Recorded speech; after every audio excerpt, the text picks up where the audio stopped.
भिड बिथोलियो के भिड बिथोलियो नि त अनि आने यता भिड बिथोलियो के केटाहरूले चलिसक्यो मान्छे त बच्चा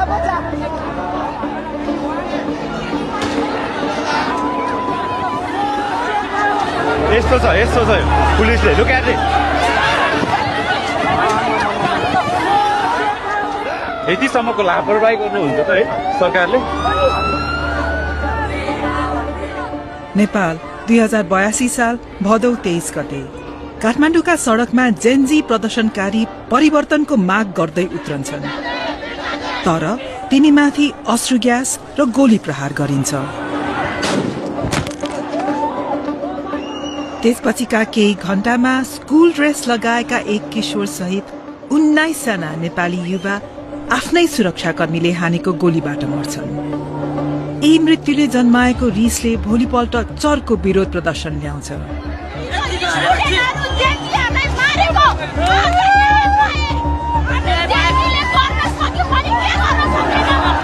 यसपटकको रिस नियन्त्रण गर्नै नसकिने बन्छ।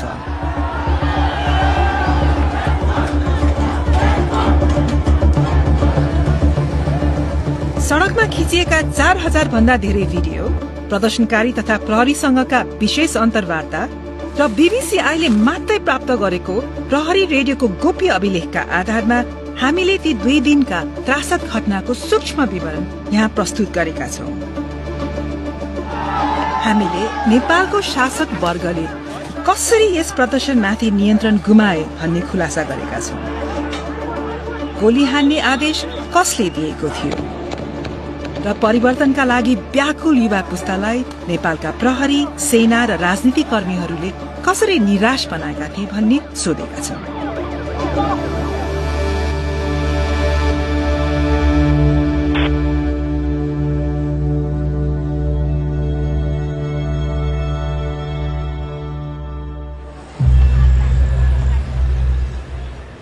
रिस र रक्तपातका ती 48 घण्टा पछाडि वर्षौंदेखिको कुण्ठा थियो।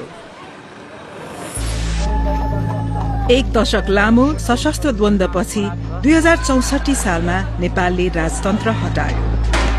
2072 सालको नयाँ संविधानले नयाँ थालनीको बाचा त गर्यो, तर 10 वर्ष बित्दा पनि त्यो बाचा यथार्थमा परिणत भएको छैन।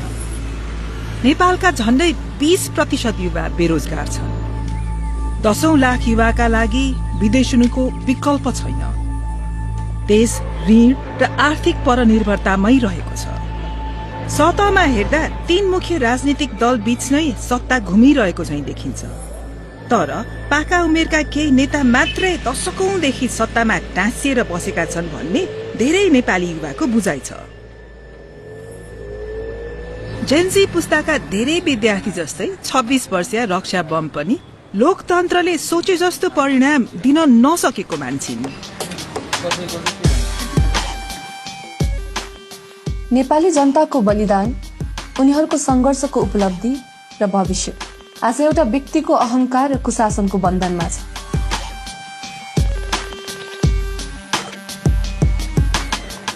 देखिको हामीले जुन अनुहारहरू रिपिटेडली हेरिरहेका थियौं, ती अनुहारहरूले हामी प्रति गरेको जुन व्यवहार थियो त्यसप्रति हामी एकदमै आजित भइसकेका थियौं कि हाम्रो पुस्ता भनौं न अझै, किनभने उहाँहरूले सडकमा के भइरहेको छ, सडकको आवाज के हो भनेर बुझ्नै खोज्नु भएन कहिले पनि।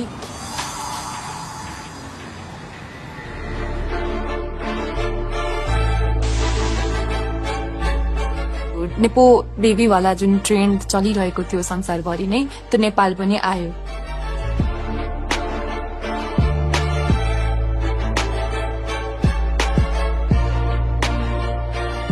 हाम्रो नेताहरूको जीवनशैली, उहाँहरूको छोराछोरीको जीवनशैली र हामी आम जनताको जीवनशैलीमा चाहिँ यत्रो ठूलो असमानता रहेछ। We wake up, work hard, pay taxes, but those in power, they keep on stealing. त्यो भइसकेपछि सोशल मिडिया ट्रेन्ड चाहिँ त्यही अनुसार चल्छ नि त। विभिन्न नेताहरूको छोराछोरी अथवा नेताहरू एक्सपोज हुँदै थिए। It is time we call out these people and make these people feel accountable for their choices. यस सन्देशले लाखौं युवा युवतीको मन छोयो। जस्तै घरमा बङ्कु भनेर मायाले बोलाइने 17 वर्षका श्रीयम चौलागाई।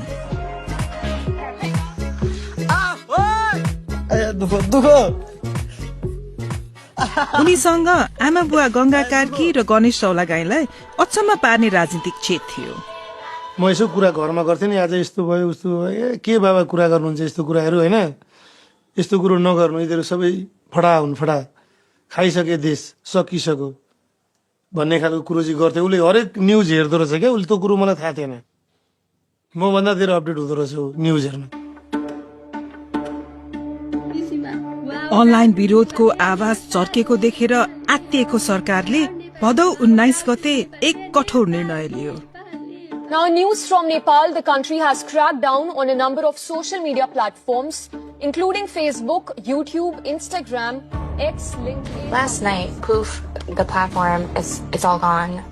इन्टरनेटमा यो छलफल डढेलो झैं फैलिरहेको थियो। We have so many problems in Nepal, but they think, let's ban social media. Yeah, that's going to fix the country. Yeah, why are these idiots running the country? Doesn't that seem like a coincidence? It feels kind of shady.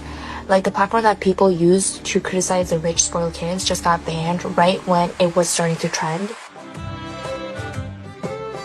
तर नेपालको राजनीतिक संस्थापन यथार्थलाई नकार्नमै व्यस्त थियो।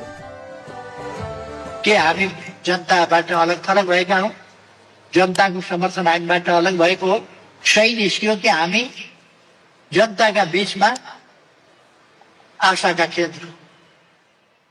यस्ता भाषण चलिरहे पनि स्थिति धेरै बदलिसकेको थियो। सरकारी प्रतिबन्धका बावजुद जेनजीले ह्याशट्याग र मीम शेयर गर्न तथा भ्रष्टाचार र कुशासन बारे रिस व्यक्त गर्न डिस्कर्ड र टिकटक जस्ता अरू मञ्च भेटाए। Sri Lanka did it, Indonesia did it. Of course we are Nepali, we are Gorkhalis, we also can do it, guys. Let's raise our voice together.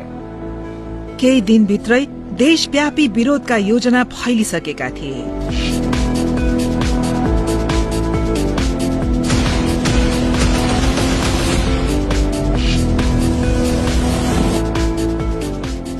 Youth against corruption नामको डिस्कोर्ड सर्भर समन्वय र छलफलको मुख्य केन्द्र बन्यो। आयोजक बीच भेला हुने ठाउँबारे सहमति हुन्छ। बिहान 9 बजे माइतीघर मण्डाला, काठमाडौँ।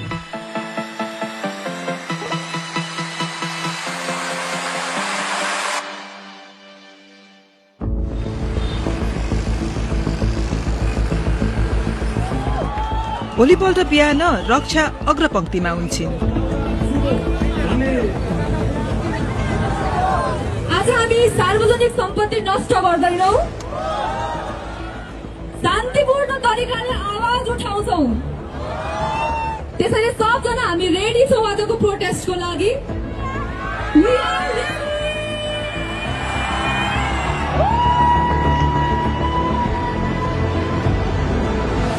10:30 बजेतिर भीड़ मदन भण्डारी सड़क हुँदै पूर्व लाग्छ। सरकारी गुप्तचर निकायले 3000 जति प्रदर्शनकारी आउने अनुमान गरे पनि 10,000 मानिस आइपुग्छ। आफूलाई सुरक्षित राख्नेछ भन्ने विश्वासमा कतिले स्कुल युनिफर्म लगाएर आएका छन्।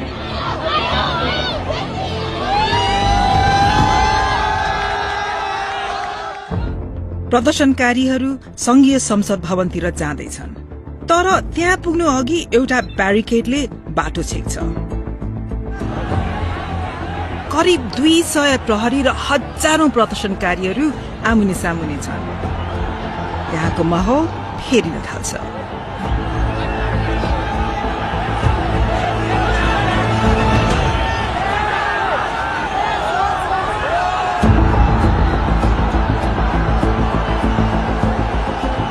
एघार बजेर 47 मिनटमा प्रदर्शनकारीको एक समूहले प्रहरी घेरा छल्ने बाटो भेटाउँछ।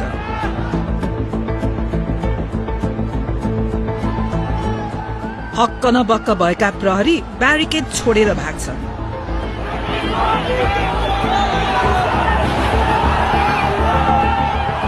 र भीड़ संघीय संसद भवनतिर हुत्तिन्छ।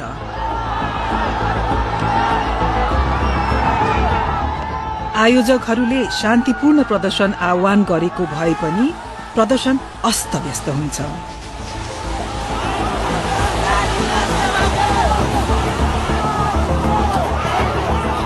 त्यसपछिको त्रासदीलाई पत्रकार तथा प्रदर्शनकारीहरूले खिचेको 4000 भन्दा धेरै भिडियो र तस्बिरले कैद गरेका छन्। हामीले यो प्रमाण संकलन र विश्लेषण गर्न तथा प्रहरीबाट विशेष जानकारी प्राप्त गर्नमा महिनौं समय खर्चिएका छौं। अब हामी तपाईहरू सामु संसद गेटको अगाडि भदौ 23 गते ठ्याक्क के भएको थियो भन्ने बारे अहिलेसम्मको सबैभन्दा विस्तृत विवरण प्रस्तुत गर्न सक्ने भएका छौं।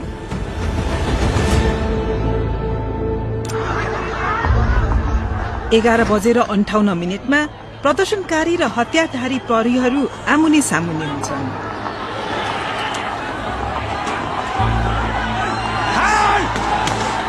अधिकांश भीड़ शान्त छ, तर अग्रपन्थीमा तनाव छत्ताछुल्ल भएर हिंसा बन्छ।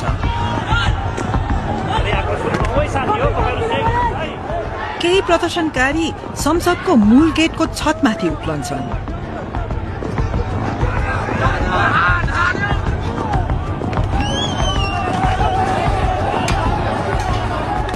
12:15 बजे एक समूहले पर्खाल तोड्छ।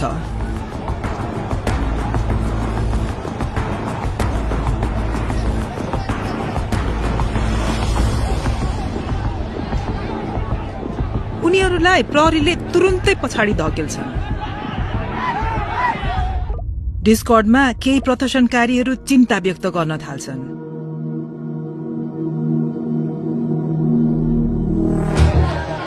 भीड़मा हामी श्रीयमलाई देख्छौं। आफ्नी आमाले नजाऊ भन्दा भन्दै यहाँ आएका छन्। जान्छु भनेर अघिल्लो दिन उसले भनेको थियो, भन्न चाहिँ नभनेको होइन। किन जानु पर्यो यस्तोमा, के हुन्छ पर्दैन जान भनेर भने। अनि अब हामी जेन्जी केटाकेटीको ड्रेसमा जान्छौं, हामी माइनरलाई कसैले हात पनि लाउँदैन। उनले भ्रष्टाचार विरुद्ध युवाहरू लेखिएको ब्यानर बोकेका छन्, तर सबैजना उनी जस्तै संयमित छैन।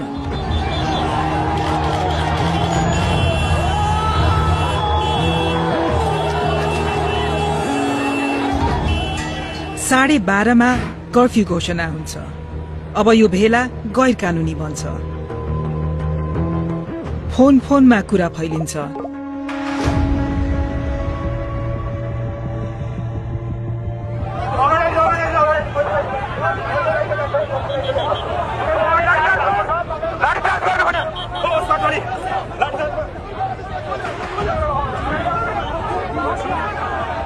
तर कर्फ्यू घोषणाले स्थिति झन बिगारेको झै हुन्छ।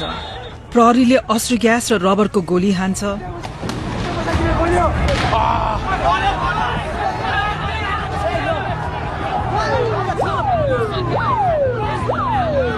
तर उनीहरूको कारबाही अस्तव्यस्त छ।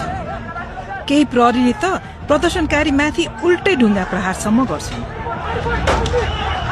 गेट घरमा आगजनी भएको देखेर अत्तालिएका अधिकारीहरूले आफ्ना वरिष्ठहरूसँग घातक गोली प्रयोग गर्ने अनुमति मागे। त्यस दिनको प्रहरी रेडियो अभिलेखको गोप्य प्रतिबाट हामीले यो जानकारी पाएका हौं। अभिलेखका अनुसार दिउँसो 12:40 बजे नै घातक बल प्रयोग गर्ने अनुमति दिइएको थियो।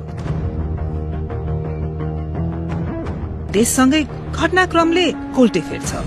त्यसपछिका 2 घण्टामा कम्तीमा 6 प्रदर्शनकारीलाई गोली लाग्छ। तीमध्ये 5 मर्छन्।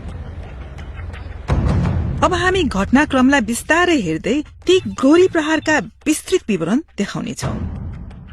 पहिलो गोली प्रहार संसद परिषदको कुनामा हुन्छ। पीड़ित 34 वर्षे विनोद महर्जन हुन्। त्यस गोली प्रहारका कुनै भिडियो हामीले भेटेनौं, तर 1:15 बजे टाउकोमा गम्भीर चोट लागेका विनोदलाई बोकेर लैजाँदै गरेको देख्छौं। पछि अस्पतालमा उनले ज्यान गुमाउँछन्। गोली प्रहार बारे खबर डिस्कर्डमा तुरुन्तै फैलिन्छ।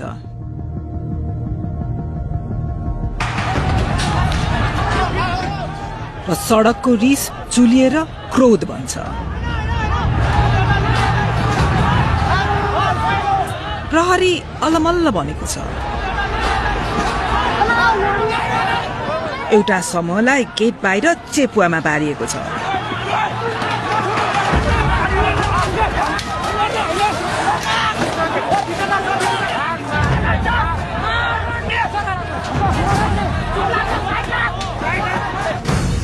प्रहरी समयक्रम अनुसार दिउँसो 1:42 अधिकारीहरू बीच खैला बैला फैलिन्छ।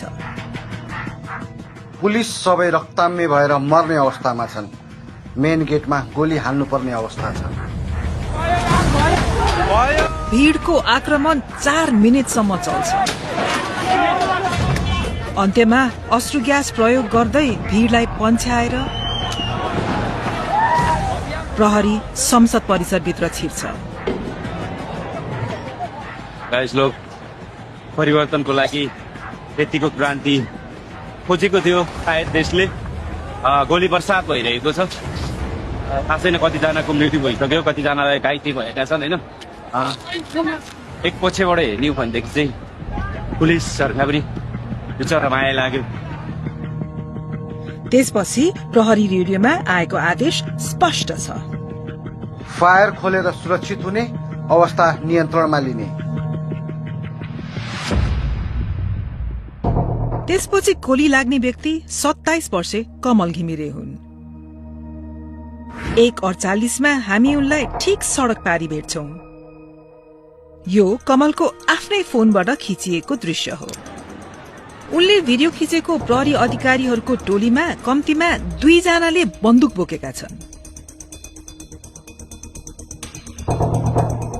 त्यसपछि कमल अग्रपन्थीबाट टाढा हिँड्छन्। प्रहरीमाथि ढुङ्गा हानिरहेको यस व्यक्तिको भिडियो उनको क्यामेराले कैद गर्छ र त्यसको लगत्तै कमल ढल्छ।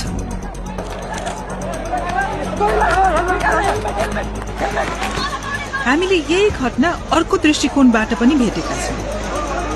कमल यहाँ छन्, ढुङ्गा हानिरहेका व्यक्ति र कमललाई गोली लागेको क्षण। उनको मेडिकल रिपोर्टका अनुसार गोली उनको बायाँ काखी मुनिबाट घुसेर पिठ्यूबाट बाहिर निस्केको थियो।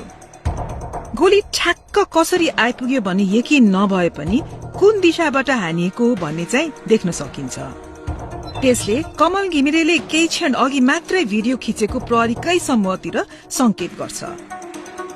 कमलको मेरुदण्डलाई गोलीले केही मिलिमिटरले मात्रै नछोएको थियो। उनी बाँचे। झण्डै त्यही क्षणमा त्यहाँबाट 200 मिटर पछिमा अर्का युवालाई गोली लाग्छ। यी हुन् त्यसै दिन केही बेर अघि देखिएका 22 वर्षे रसिक खतिवड़ा। उनको टी शर्टमा लेखिएको छ, हामी नेता चाहन्छौं, लुटेरा होइन। रसिकलाई ठ्याक्क कुन बेला वा कहाँबाट गोली हान्यो भन्ने हामीलाई थाहा छैन। तर दिउँसो 1:53 बजे रसिकलाई बोकेर लगेको यो दृश्य एक प्रदर्शनकारीको फोनले खिचेको रहेछ। उनको छातीमा गोली लागेको थियो। यसै चोटले उनको ज्यान लग्यो। उनी 22 वर्षका थिए।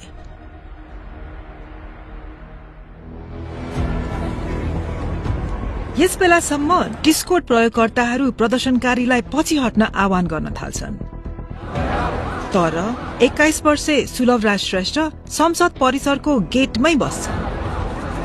उनले भ्रष्टाचार अन्त्य गर लेखेको कागज बोकेका छन्। नीलो झोला बोकेका उनलाई हामी यहाँ गेटको झडप हेरिरहेका देख्छौं। केही सेकेन्डमा केही पाइला पर यस्तो छ पुलिसले लुक एट इट। सुलभको मृत्यु हुन्छ। उनलाई अब बचाउन सकिन्न भन्ने लागेपछि प्रदर्शनकारीले सुलभलाई गेटसम्म पुर्याउँछन्। उनको शरीरलाई सड़कमा राख्छन्, प्रहरीको ठिक अगाडि, र नेपालको झण्डा उडाइदिन्छन्।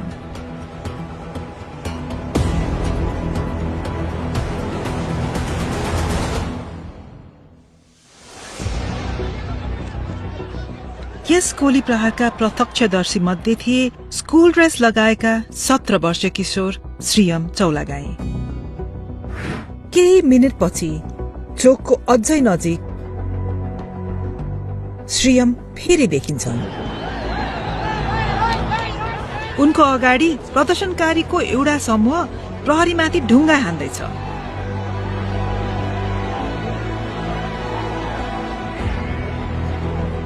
यहाँको हिंसाबाट तर्केर श्रीयम चोकतिर फिर्ता हिँड्छन्। यिनै उनका अन्तिम पाइला हुन्छन्। केही बेरमा अर्को फोनले यो दृश्य कैद गर्छ जुन नेपाल भरि भाइरल हुन्छन्।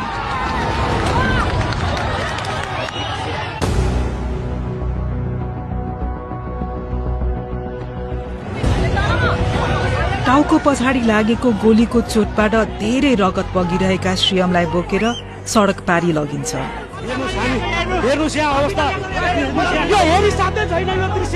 वरिपरिका मानिसले उनलाई एम्बुलेन्समा राख्छन् तर ढिलो भइसकेको हुन्छ। राष्ट्रिय ट्रमा सेन्टरमा आइपुग्दा श्रीयमको मृत्यु हुन्छ। भदौ 23 गते संघीय संसद बाहिर गोली प्रहारबाट मारिने व्यक्तिहरूमध्ये उनी सबैभन्दा कम उमेरका हुन्। नेपालका जेन्जी प्रदर्शनकारीले विनोद, रसिक र श्रीयमको मृत्यु प्रहरीको गोली लागेर भएको हो भन्दै आएका छन्, तर तीमध्ये कुनै पनि गोली प्रहारको दृश्य क्यामेरामा कैद भएको भेटिएन। त्यसपछि मारिएका योगेन्द्र न्युपानेलाई केही कदम पर मात्रै गोली लाग्छ। यसपटक भने योगेन्द्र ढल्दा गोली संसद भवन परिसर भित्रबाटै चलेको थियो भन्ने अहिलेसम्मको सबैभन्दा स्पष्ट प्रमाण हामीले भेटेका छौं। यस गोली प्रहारको 90 सेकेन्ड मात्र अघि संसद भवनमा यस्तो भइसकेको छैन। ब्लगर निषेध दाहालले आफ्नो क्यामेरा संसद भवनतिर फर्काए। सशस्त्र प्रहरीहरु यता देख्न सक्नुहुन्छ हजुरहरूले। प्रहरीको यो समूहलाई ध्यान दिएर हेरौं। दिउँसो ठ्याक्कै 2:21 बजे उनीहरू संसद परिसरको पर्खालतर्फ अघि बढ्छन्।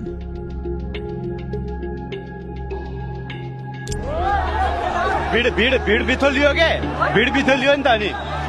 ओए यताबाट आयो।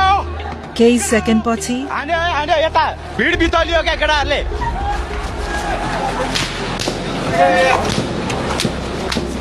7 पटक बन्दुक पड्केको आवाज सुन्छ र रगत बगाउँदै ज्यान गुमाइरहेका योगेन्द्रलाई देख्छौं। यस क्यामेरा एंगलले उनलाई कसले गोली हान्यो भन्ने देखाउँदैन, तर त्यही क्षण फुटपाथमा केही कदम परबाट खिचिएको अर्को भिडियो क्लिप हामीले फेला पार्यौं। झट्ट हेर्दा यसमा थप प्रमाण देखिँदैन, तर जुम गरेर हेर्ने हो र फुटेजलाई स्थिर बनाउने हो भने गोली चलेको स्पष्ट देख्न सक्छौं।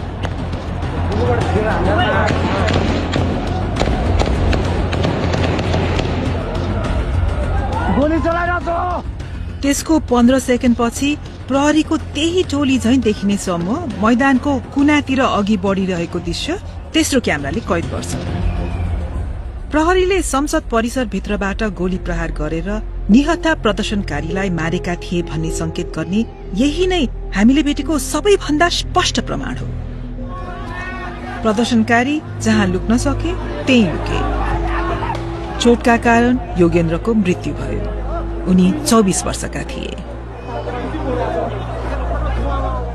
बीबीसीले विश्लेषण गरेका भिडियो फुटेजमा न त योगेन्द्रलाई न अरू कुनै पीड़ितलाई कुनै प्रकारको हिंसात्मक गतिविधिमा लागेको देख्न सकिन्छ। आधिकारिक तथ्याङ्कका अनुसार भदौ 23 गते भएको विरोध प्रदर्शनमा 19 जना युवाले ज्यान गुमाए। थप 300 घाइते भए।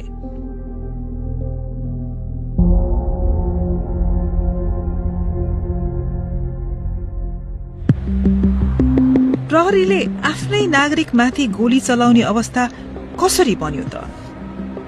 हाम्रा प्रहरी सूत्रका अनुसार यो आदेश कल साइन किलो 1 बाट प्रहरी रेडियो मार्फत आएको थियो। हाम्रा केही साथीहरू गम्भीर रूपमा घाइते भए। हामी मध्ये एकजनाले उद्धारको लागि भन्यो। किलो 1 बाट गोली चलाउने आदेश आयो। प्रहरी सूत्र र हामीसँग रहेको अभिलेखका अनुसार कल साइन किलो 1 ले प्रहरी रेडियोमा उक्त आदेश दिएका थिए, तर किलो 1 प्रहरी चेन अफ कमाण्डको सर्वोच्च ओहदाका व्यक्ति थिएनन्। प्रहरी रेकर्डले देखाए अनुसार बल प्रयोग गर्ने पहिलो आदेश Peter 1 कल साइनका उच्च उच्चतम अधिकारीबाट आएको थियो। कर्फ्यू लागिसकेको छ, आदेश माग गरिराख्नु पर्दैन, आवश्यक बल प्रयोग गर्ने। पिटर वान प्रहरी महानिरीक्षक चन्द्रकुपेर खापुङ थिए। उनले घटनाका लागि आफू जिम्मेवार नभएको बताएका छन्।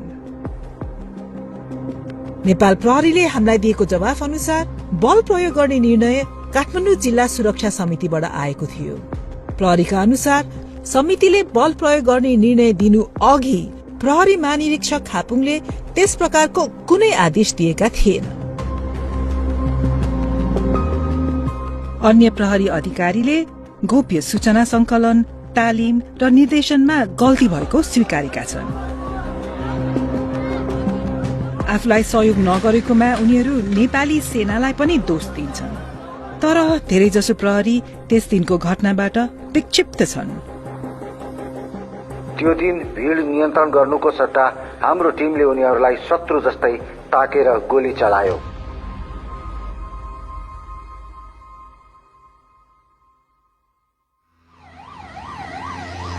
त्यस दिन अवेश श्रीयमका बुवालाई कुनै बुवा आमाले नचिताउने फोन कल आयो। त्यसो त बङ्कुलाई ट्रमामा ल्याएको रहेछ, ट्रमामा आउनु पर्यो तपाईँ भन्नु।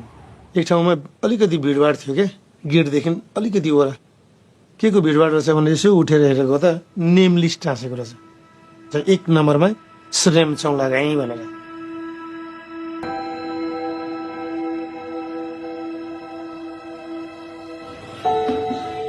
घरमा इन्ट्री हुने बित्तिकै अब वाइफले के सोध्यो भने बिरामी लिएर आउँछु भनेर जानुभएको, बङ्कुची खै त तपाईँ एक्लै आउनुभयो त? अनि मैले ट्रिटमेन्ट हुँदैछ, चोट रहेछ, ट्रिटमेन्ट हुँदैछ, एक्लै उसलाई किन छोडेर आउनुभएको त ट्रिटमेन्ट भइरहेको बेलामा भनेर भन्ने खालको क्वेसन गर्यो होइन। तर म ठगिरहेको छु होइन, म कसरी बसेँ होला। यस्तो रक्तपातपछि पनि प्रधानमन्त्रीको हट कायमै रह्यो। अब धेरैले चाहिँ नै प्रधानमन्त्रीको राजीनामा तत्काल चाहियो भनेर प्रमुख प्रतिपक्षी दल लगायत सडकमा बसेर मागेर भएर नि प्रधानमन्त्रीले अहिले राजीनामा दिनुभयो। यस्तो हटको सामना गर्नु परेपछि केही प्रदर्शनकारीहरूले वैकल्पिक उपाय सुझाउन थाले।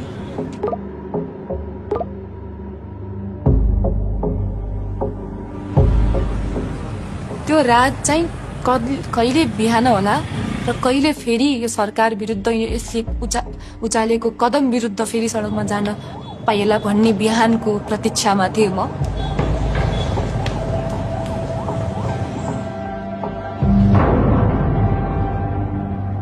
बिहानको मिरमिरेसँगै क्रोध विस्फोटित हुन्छ।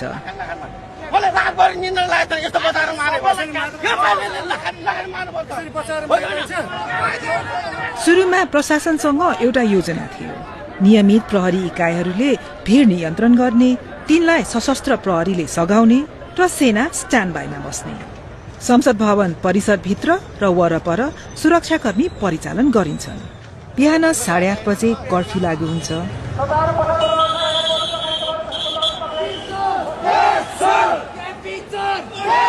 तर भीड़ पछाडि हट्दैन। आज पनि रक्षा भीड़ बीच नै छिन्।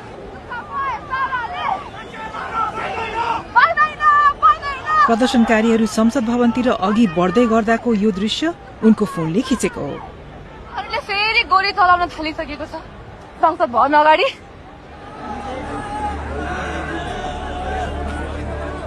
9 बजेसम्म त अवस्था निकै बिग्रिन थाल्छ। भीड़ आक्रामक बन्छ।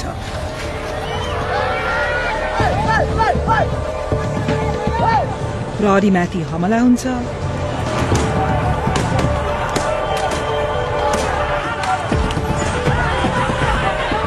राजनीतिक नेताहरूको घरमा तोडफोड हुन्छ। सरकारी भवन जलाइन्छन्।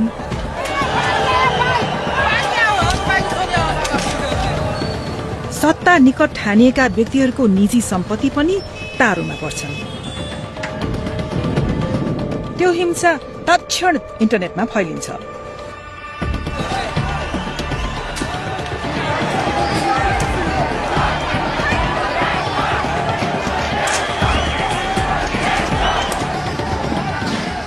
प्रहरी भन्दा धेरै ठूलो छ। प्रहरीको उपस्थिति पातलो छ। सशस्त्र प्रहरी बल र नेपाली सेनाबाट पाइने भनिएको सहयोग कहिले नआएको प्रहरी अधिकारीहरू बताउँछन्। दिउँसो 1 बजेतिर प्रहरीले भीड़लाई नियन्त्रण गर्ने प्रयास त्यागेको झैं देखिन्छ।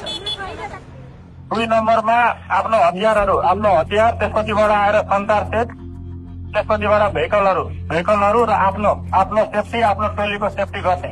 यति हो। यति दुईटा कुरा मेन प्रायोरिटीमा राखेर काम गर्ने। इन्टरनेटमा राखिएको तर केही बेरमै हटाएको यो भिडियोमा प्रहरीलाई आफ्नो सुरक्षालाई प्राथमिकतामा राख्न भनेको सुन्न सकिन्छ। कन्टेन गर्न सकिन्छ, रोक्न सकिन्छ भन्यो भने सेलहरू प्रयोग गर्ने। तपाईँ आफ्नो सेफ्टीको ख्याल गर्ने है। जस्तो मैले पाउनु भएको थियो यो अल स्टेसन भिडियो कन्ट्रोल।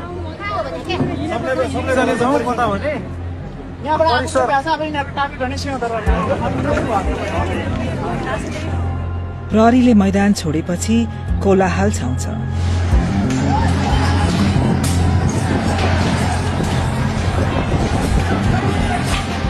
सुरक्षा हटाइएपछि संघीय संसद भवनमा भीड़ले कब्जा गर्छ।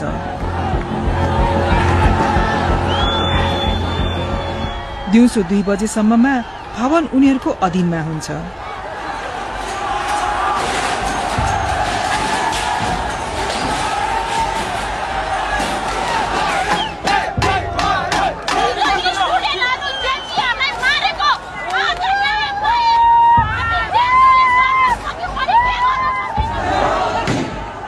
केही मिनेटमै भवनमा आगो लगाइन्छ।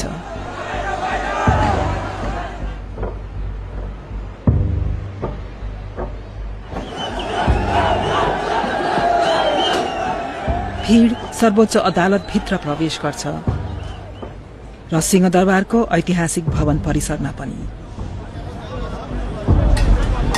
खतरा तरिकाले दौड्दै है।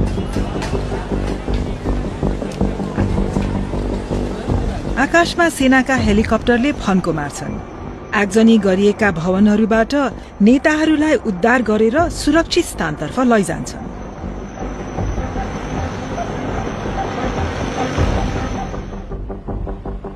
दिउँसो 2:30 बजेसम्ममा प्रधानमन्त्री तथा धेरैजसो वरिष्ठ नेताहरू सेनाको संरक्षणमा हुन्छन्।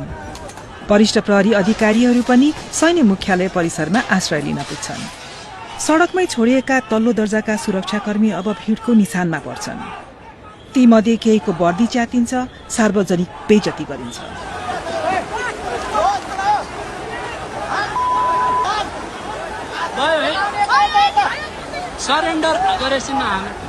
एक कनिष्ठ अधिकारीले आफूलाई कमान्डरहरूले अल्पत्र पारेको महसुस भएको बताए। कनिष्ठका रूपमा आक्रमणमा परेको बेला हाम्रा वरिष्ठ र नेतृत्वले साथ दिन्छन् भन्ने अपेक्षा थियो, तर हामीलाई एक्लै छोडियो। आवश्यक कदम चालिएन। हामीले आफूलाई अभिभावकविहीन महसुस गर्यौं। उनीहरूले आफूलाई त जोगाए, तर के गर्ने, के भइरहेको छ भन्ने बारे हामीलाई जानकारी समेत दिएनन्। आगजनी र विध्वंसका घटना पछाडि केही राजनीतिक समूहहरूको हात रहेको आक्षेप व्यापक रूपमा फैलिएको थियो, तर हामीले न ती आक्षेपका सत्यता पुष्टि गर्न सक्यौं, न तिनलाई नकार्न सक्यौं। हिंसा काठमाडौँ बाहिर फैलिन्छ, देशभरि छाउँछ।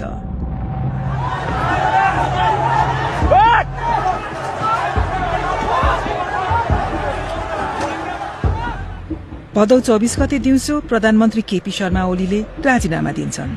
एक हिसाबले लाग्यो कि हामीले देश अब हाम्रो भयो हैन, हामीले यस्तो अहंकारी, यस्तो सरकारलाई घुँडा टेकायौं भन्ने खुसी पनि थियो त्यो बेलामा र एक प्रकारको हामी वेदनामा पनि थियौं। हामीले आर्मीलाई रिक्वेस्ट गर्यौं, प्लिज है अब यस्तो तपाईहरुले रोकिदिनुस्, तपाईले कन्ट्रोल गरिदिनुस् भन्ने खालको, यो पीस मेन्टेन गरिदिनुस् भन्ने खालको आग्रह गर्यौं।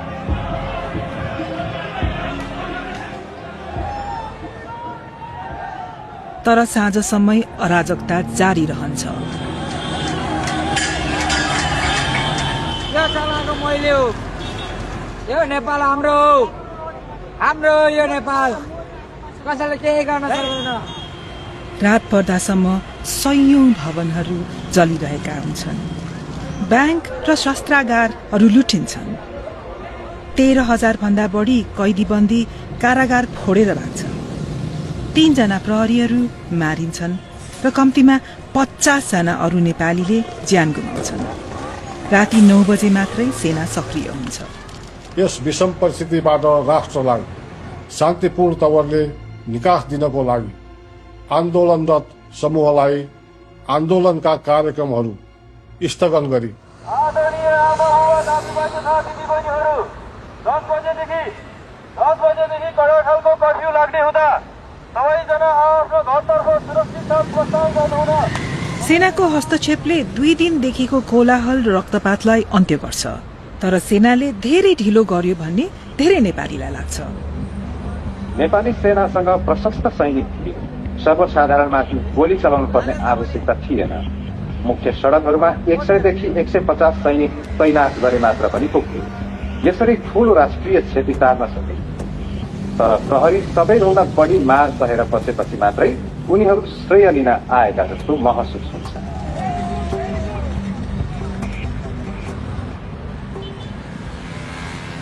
डिस्कोर्डको च्यानलमा अब 1 लाख भन्दा बढी मानिस थिए।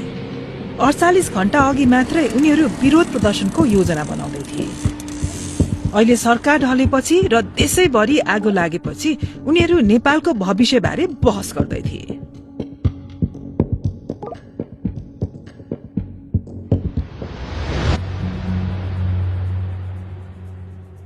Sushila Karki, a former Supreme Court Chief Justice, was sworn in after protesters forced her predecessor from office. सेनाले लागू गरेको शान्ति कायम रह्यो। भदौ 27 गते नेपालले नयाँ प्रधानमन्त्री पायो। नेपाल हाँक्ने पदमा प्रथम महिला। उनको मुख्य जिम्मेवारी नयाँ निर्वाचन र भदौ 23 र 24 गतेका घटनाबारे अझैसम्म जारी छानबिनलाई सम्पन्न गराउने। यस छानबिनको केन्द्रमा एउटा सरल प्रश्न छ, देशलाई नै आगो लगाउने गरी भएको हत्याको जिम्मेवार को हो? चेन अफ कमान्डमा रहेका मुख्य व्यक्तिहरूले अहिले एक अर्कालाई दोष लगाइरहेका छन्। हाम्रा स्रोतका अनुसार बल प्रयोग गर्ने आदेश नेपाल प्रहरीका सर्वोच्च अधिकारीबाट आएको थियो, कल साइन पिटर 1, तत्कालीन आइजीपी चन्द्रकुबेर खापुङबाट। तर खापुङले जोड़ दिन्छन् कि त्यसबेला सुरक्षाको जिम्मा काठमाडौँका प्रमुख जिल्ला अधिकारी छविलाल रिजालको थियो। रिजालले घटनाबारे जिम्मेवारी लिन अस्वीकार गरेका छन्। गृहमन्त्री रमेश लेखकले पनि कुनै जिम्मेवारी स्वीकारेका छैनन्। तत्कालीन प्रधानमन्त्री केपी ओली समेत आफूले कुनै गल्ती गरेको मान्न तयार छैनन्। अनि जिम्मेवार हुनुपर्छ भने कुन देशमा जिम्मेवार को होस्? रंगभेदका कारणले घाँटी थिचिएर मर्दा राष्ट्रपति जिम्मेवार हुन्छ कि? प्रहरी र नेताले जिम्मेवारी पन्छाइरहँदा घटनामा ज्यान गुमाएका व्यक्तिका परिवार शोकमा डुबेका छन्।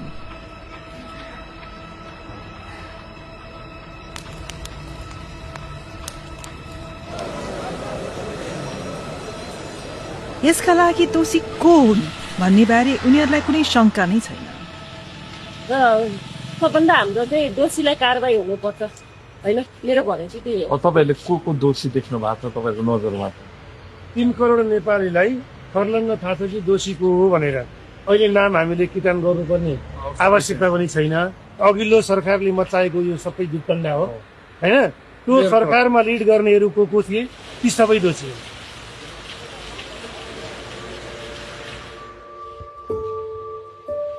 हाम्रो सपना छुरै भयो। उनीहरूको लागि त एउटा विद्यार्थी गयो, हाम्रो लागि त एउटा संसारै गयो। भित्री मलाई रुनै आउँदैन क्या, मलाई गफ गरिराख्नु मन लाग्छ क्या, यही छ भन्छु अनि म उसँग गफ गरिराख्छु। कतिखेर आउँछ छिटो आइज, मेरो मनमा त्यही मात्रै घुमिरहेको छ।